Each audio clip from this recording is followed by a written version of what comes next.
Brought to you by TechnoSpark 20 series smartphones.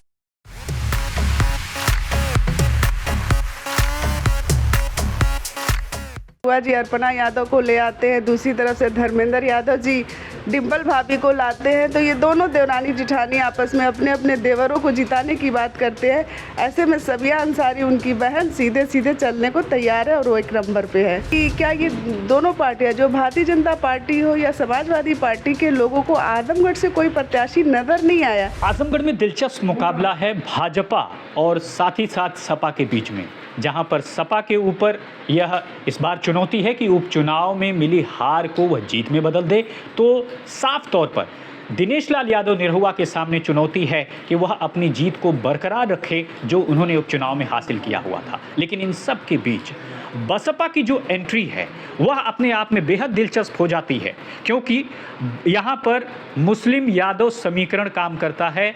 तकरीबन 20% से ज़्यादा के मुस्लिम हैं और कुछ उतनी ही संख्या में उससे थोड़ा ही ज़्यादा यादव हैं। और ऐसे में बीएसपी की स्थिति क्या होगी, उससे पहले आपको बता दूं कि मेरे साथ हैं बीएसपी के कैंडिडेट मशहूद सबिया अंसारी। आप सबिया हैं, आप मशहूद हैं, और कहानी दिलचस्प इसलिए भी है क्योंकि पहले सबिया का नामांकन हुआ था, लेकिन ऐन वक्त पर जो कैंडिडेट है वो मशहूद आए। अब मशहूद साहब, लड़ाई क्या है ये बताइए, अभी कितनी लड़ाई लड़ रही है? आज आप लोगों का तो किस्मत बंद हो जाएगा ईवीएम में। जी, किस्मत जो है वो हमारे साथ है और लड़ाई दिलचस्प है, त्रिकोणीय हो चुकी है। और हमारे साथ जो वोट बैलेंस है वो हमारे दलित समाज का है, तो वो हमारे लिए एक बेनिफिट हो रहा है, जिसकी वजह से ये हम जो है इस वक्त एक नंबर पे चल रहे हैं। अच्छा, यानी आपको दलितों के का कोर वोट तो आपके साथ है ही, आपका दावा है, और आपको लगता है कि मुस्लिम्स भी वोट मिलेगा? जी, मिल रहा। जी सबिया जी। जी, सिर्फ मुस्लिम ही नहीं, हमें सर्व समाज का भी वोट मिल रहा है, क्योंकि कहीं ना कहीं आजमगढ़ एक ऐतिहासिक सरजमीन है और यहाँ के लोगों ने हर मैदान में अपना सिक्का जमाया है। तो आजमगढ़ की जनता के अंदर ये टीस थी कि क्या ये दोनों पार्टियां, जो भारतीय जनता पार्टी हो या समाजवादी पार्टी के लोगों को आजमगढ़ से कोई प्रत्याशी नज़र नहीं आया।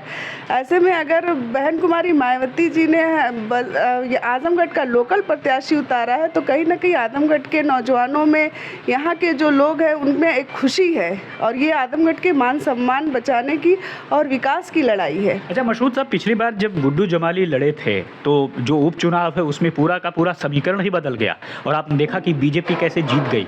आज आपकी उपस्थिति से दोनों दलों को, बीजेपी हो और साथ ही साथ सपा हो, क्या आप मानते हैं क्या असर होगा आपकी मौजूदगी से? त्रिकोणीय तो हो ही गया है। देखिए, हमारे आने से तो असर तो है ही, और बहुत काफ़ी असर पड़ा है। और पिछली बार जो आप बात कर रहे हैं उसमें गुड्डू जमाली साहब को मुसलमानों ने वोट तो दिया था, लेकिन उसके साथ साथ एक चीज़ ये हो गई थी, जो यादव समाज था वो दो हिस्से में बढ़ गया था, वो भाजपा के साथ भी चला गया था, जिसकी वजह से जो है यहाँ पे निरहुआ जी की सीट निकल गई थी। तो इस बार भी तो दो यादवों की लड़ाई है इस बार, इसलिए तो मैं कह रहा हूँ कि हम एक नंबर पे हैं।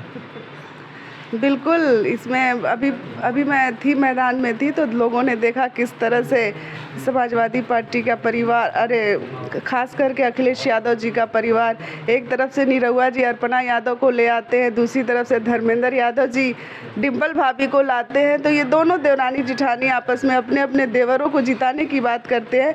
ऐसे में सबिया अंसारी उनकी बहन सीधे सीधे चलने को तैयार है और वो एक नंबर पे है।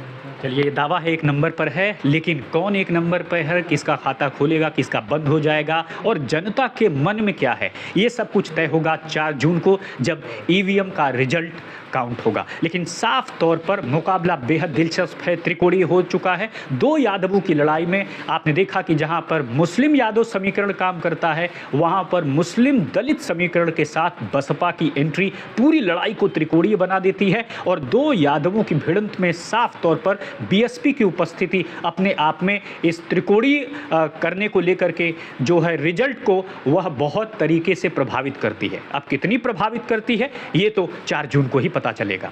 नासिर खान के साथ राम किंकर सिंह, आजमगढ़।